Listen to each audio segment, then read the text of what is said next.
안녕하십니까, 이장석입니다. 오늘은 30번째 시간, 고트마켓의 6번째 시간을 시작하도록 하겠습니다. 지난 2주 동안 우리는 고트마켓의 과제 도출을 위한 이슈 영역을 2주 동안 진행했었습니다. 라우트에서의 갭이 어떤가, 채널 캐퍼시티의 이슈는 무엇인가, 프로세스 인력상의 이슈는 무엇인가, 그리고 라우트의 이슈를 아이다와 연동시켜서 B2B에서는 Opportunity Identification, 그 다음에 Opportunity Owing이라는 두 단계로 나눠서 도출을 했죠. 오늘은 그런 도출된 이슈를 과제로 연결시키는 것을 설명드리도록 하겠습니다. 이런 영역은 긴 시간의 워크숍을 통해서 현장에서 일어나야 되지만 우리가 유튜브 상에서 제한된 시간을 쓰다 보니 흐름을 설명드리는 것으로 마무리가 될 것 같습니다. 다음 주에는 저희가 이것을 어떻게 운영하는가 하는 크리티컬 석세스 팩터를 중심으로 논의하기 때문에 오늘은 그런 과정을 설명드리도록 하겠습니다. 먼저 라우트에 대한 우리 과제 도출이죠. 라우트의 시작은 무엇이었습니까? 이슈 도출은 기억하시겠지만 시장의 비즈니스 경로와 우리 비즈니스 경로의 갭이 무엇인가? 시장에서 주도적으로 일어나는 비즈니스 경로, 그 경로와 우리가 주로 의존하고 있는 비즈니스 경로의 갭을 찾아내서 거기에 문제 영역을 찾는 것까지 시작했었죠. 그래서 여기서 하나 다시 한번 강조드리고자 싶은 것은 그냥 경로가 그냥 하나의 경로가 아니라 온과 오프를 항상 고민을 같이 해라. 코비드19로 흔히 요새 언택 하지만 이 주제는 오늘의 주제가 아닙니다. 20년도 전에 그 전에도 온라인 채널, 오프라인 채널을 어떻게 균형적으로 갈 것인가 라는 것은 계속 주제가 있었죠. 물론 테크놀로지의 변화에 의해서 의존도도 달라졌고 시장의 변화에 의해서 파이가 커지기도 했지만 온과 오프는 영원히 같이 고민해야 될 주제다. 온이 오프를 100% 제쳐낼 때는 절대 오지 않는다. 앞으로도 계속 오프라인 채널에 의한 세일즈는 어떻게 강화할 거냐. 그럼 믹스는 달라지겠죠. 50대 50이 60대 40이 되겠고 30대 70으로 바뀌겠고 또 다시 역전될 수도 있겠죠. 또 하나 고민해 봐야 될 건 뭐냐. 라우트를 꼭 바깥만 쳐다보면 안 된다는 거죠. 우리 조직 내부에서도 다양한 라우트가 존재하죠. 직접 고객을 만나는 라우트도 있겠고 채널을 통해서 만나는 라우트도 있고 또는 채널과 SI 또는 인플루언서를 통해서 비즈니스하는 라우트, 다 다양한 라우트가 존재한다. 라우트라는 것은 우리와 바깥 맛을 논의하는 게 아니라 우리 내부의 라우트 오너십까지 같이 고민한다. 내부와 외부를 같이 고민하는 얘기를 꼭 염두에 두셔라는 말씀을 다시 드리고, 이제 어떻게 되겠습니까? 우리의 비즈니스 임팩트도 항상 과제 설정의 중요한 토론 영역입니다. 단기적으로는 이 라우트에 어떤 영향을 줄 것인가. 지금은 이 라우트의 의존도가 적지만 앞으로 2년 후 3년은 어떤 변화를 가져올 것인가. 우리가 2주 전에 가전업체의 2020년 동안의 시장 성장률, 그 다음 미국의 유통시장에서의 5년 동안의 과거 성장률의 비교를 보면서 그 추세를 봤지 않습니까?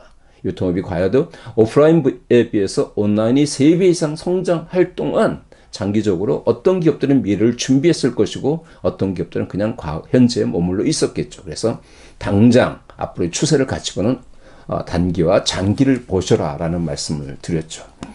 이제 어떻게 되겠습니까? 이런 영역을 라우트의 갭 영역을 여러분들께 찾아냈고 단기적으로 장기적으로 비즈니스 임팩트를 분석해 봤으면 의사결정을 해야 되겠죠. 모든 라우트를 동시에 강화하거나 개선할 수는 없습니다. 이것은 결국은 우리가 그것을 실제 할 수 있느냐, 인력이 있느냐, availability 주제와 실제 그것을 구현하는 데 걸리는 시간이 굉장히 중요하죠. 이제까지 100% 오프라인 라우트만에 의존했던 기업이 갑자기 한순간에 온라인 라우트를 만들어낼 수는 없겠죠. 이제까지 100% 온라인 비즈니스에 의존했던 기업이 오프라인 채널을 내일 당장 만들어낼 수는 없겠죠. 오프라인 라우트를. 이런 것들을 시간까지 고려하고 어떻게 할 것인가. 우리의 인력은, 우리의 역량은, 바깥의 인력과 역량은 활용할 것이 무엇인가를 판단해서 이 라우트의 변경과 강화는 지금 가능할 것이다 라는 우선순위를 정하고 실행을 하게 되겠죠. 결국 네 가지 영역으로 나눠지지 않겠습니까? 여기 보시는 것처럼 2x2 차트에서 봤을 때 우리 시장에 기회가 있고 우리가 거기에 라우트가 이미 존재한다면 우리는 그것을 적극적으로 활용해야 되죠. 지금도 그렇지만 앞으로도 이 라우트는 지속적으로 커갈 것이다 하면 지속적으로 레버리지하고 강화시켜 나가야 되겠죠. 또 어떤 라우트가 존재하겠습니까? 시장의 라우트는 계속 강하고 그쪽에 의존도가 높고 계속 커가는데 우리가 취약한 경우가 있겠죠. 여기는 빨리 투자를 해서 인베스트해서 키워가고 강화시켜 나가야 될 영역이겠죠. 물론 아까 말씀드렸다시피 어베일러빌리티와 타임 투 마켓을 고려해서 그것도 좀 더 세분화해서 진행됐는데 이것도 긴 토론과 의사결정을 거치는 과정이 되겠습니다. 여기서 과제가 노출되는 거죠. 거꾸로 시장의 라우트의 의존도도 적고 우리도 이미 적어요. 그러면 그런 데들은 뭔가 앞으로도 점점 이 라우트는 괴멸되어 나갈 것이다. 소멸되어 갈 것이다. 점점 줄어들 것이다 하면 거기는 과감히 빠져나와야 되겠죠. 다이베스트 해야 되겠죠. 이런 것들을 가지고 했을 때 궁극적으로는 모든 기업들이 모든 영역에 동시에 투자만 할 수는 없을 거 아닙니까? 시장의 강한 라우트에 우리가 약한데 투자를 하려면 투자의 자원이 만들어져야 하는데 그 라우트는 결국은 시장에 기회도 별로 없고 우리 라우트가 약한 영역에 투자되던 것을 다이베스트 해야 되겠죠. 또는 우리가 지나치게 시장에 비해서 많이 인력이 몰려있는 지난번 2주 전에 저희가 나왔던 경우에서 라우트 1번에 편중되어 있던 한 기업의 예를 말씀드렸다면 그 1번 라우트의 캐퍼시티와 인력과 자원을 빼서 이쪽으로 투자해야 되겠죠. 이런 영역이 라우트에 대한 과제 도출 방법이고 여기에 대해서 토론하면서 실제 구체적인 실행 계획을 잡는 것이 라우트 가치 도출의 흐름이 되겠습니다. 두 번째는 캐퍼시티를 한번 말씀드리죠. 라우트는 길을 여는 거죠. 채널 캐퍼시티는 길을 열었는데 있는 길에서 과연 적합한 플레이어들이 존재하는가? 채널 또는 파트너들이 제대로 편성되어 있는가? 길은 있는데 차가 안 다니는가? 길은 있는데 지나치게 많은 차들이 다녀서 밀리고 있는가라는 것을 보는 것이라고 해서 이제 상징적으로 이 그림을 집어 넣었습니다. 그래서 우선은 어떻게 봤습니까?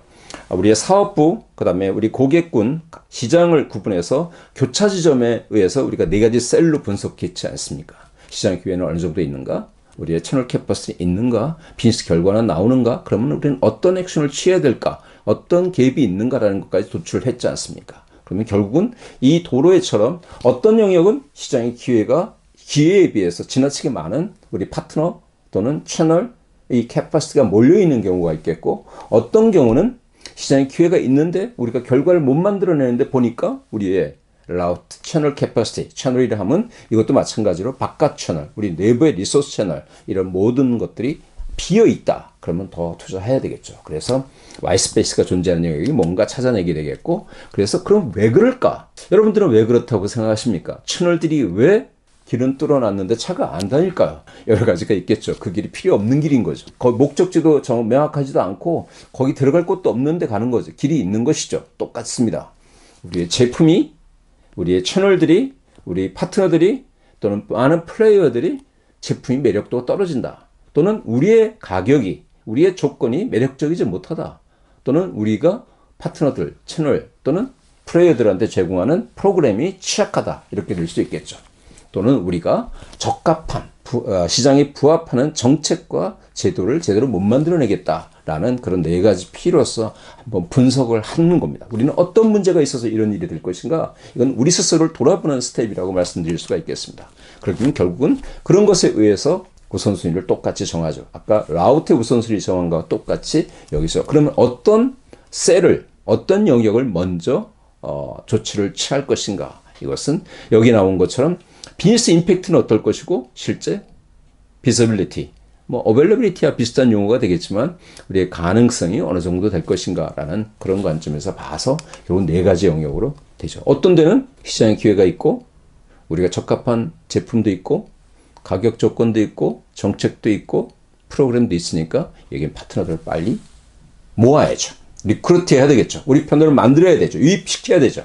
리크루트 영역이 있을 거고 어떤 경우는 지나치게 시장의 기회도 많지 않고 그런데 거기에 쓸데없이 우리가 잘못된 정책으로 우리의 채널 캐퍼시티가 몰려있다면 풀어 헤쳐야 되겠죠. 언스테이킹. 또는 어떤 데는 우리가 여러 사업부가 있는데 많은 파트너와 채널 캐퍼시티 특정 제품에 몰려있다. 그러면 다른 제품을 팔 수 있도록 하는 SaaS워스, 흔히 Sell Our Stops, With Our Stops, 우리 제품들을 더 많이 팔 수 있도록 크로셀링이라고 얘기를 하죠. 크로딩이라고 하기도 하고 크로셀링이라고 하겠는데 이런 영역을 강화하는 것이 되겠죠. 이런 것들에 대해서 네 가지 영역의 왼쪽에 있는 그런 어떤 영역을 개선할 것이고 어떤 영역을 좀 더 들여다봐서 분석할 것이고 어떤 영역은 시장에 기회도 별로 없고 우리의 캐퍼시티도 없는데 이런 데는 파트너 굳이 있어야 될 필요가 없다. 그렇지만 여기에 영원히 버려둘 수가 없으니까 조금 더 생산적인, 조금 더 경제적인 채널을 써야 되겠다. 이런 방법을 대안을 강구할 수도 있겠죠. 이런 토론과 이런 과정을 거쳐서 구체적인 실행 계획까지 잡는 과제 영역을 도출하는 것이 채널 캐퍼시티 과제 도출이라고 말씀드릴 수가 있겠습니다. 자, 세 번째 우리가 논의했던 것이 바로 프로세스와 인력의 현황입니다. 우리는 과연 어떤 이슈가 있는가? 프로세스 인력은 결국은 사람과 프로세스라고 말씀드렸습니다. 우리는 어떤 프로세스에 우리 회사의 인력들이 지금 현재는 어떻게 배치되어 있는가? 그래서 여기에서 인력들을 구체적으로 분석하게 되죠. 제가 지난주에 말씀드렸지만 헤드카운트라는 얘기는 실제 일하는 사람들의 머릿수를 전부 다 계산하는 거죠. 그 사람이 10% 일을 하든 50% 일하든 관계없이 전부 다 몇 명의 인원이 일하는 것인가. 여러분들 한번 어떤 사람 10%, 어떤 사람 5% 하지만 보니까 우리는 한 30명의 인력이 영업 조직, 비즈니스 조직에 30명의 인력이 이런 일들을 다 부분적으로 또는 전담해서 하고 있더라. 이렇게만 보면 실제적으로 생산성 개선의 요소가 보이지 않습니다. 그래서 제가 지난주에 설명드렸던 게 뭡니까? FTE. 실제 그 사람들의 모든 투입되는 인력의 퍼센트까지 계산해서 두드려 보면 전체 나온 거죠. 실제 30명이 투입됐지만 FTE로 보니까 12.5명. 그러니까 100%의 인력이 한 사람 인력이 투입됐다고 봤을 때 12.5명이 이 일을 하고 있다. 이런 계산을 해보라고 말씀드렸고 그들의 롤이 뭔지를 하는 건지 설명드렸었죠.